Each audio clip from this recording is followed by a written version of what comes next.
Hi guys, in today's video I am showing you how to recover deleted project in Capcut. The process is simple and easy. The first thing is open your Capcut application.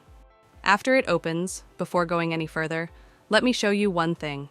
Tap on your profile icon, which is on the right bottom. And here you can see I have signed in my Google account in Capcut. And you have to log in your Google account in Capcut, because I think without signing in your account you cannot recover deleted project. So make sure you have log in your account in Capcut, and after it, let's move to where we will recover our deleted project. If I tap on this option edit, which is on the left bottom, here you will not see a single project because mistakenly I deleted my project. So let's recover it. Tap on this option library, and in the library scroll down, and on the last you can see the option trash. Tap on it. And here is my deleted project, and here you can see 7 days left. And after 7 days, this project will be deleted from Capcut permanently. So always remember it.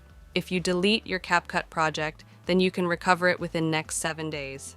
So tap on these 3 dots and tap on this option Restore. Now my project has been restored.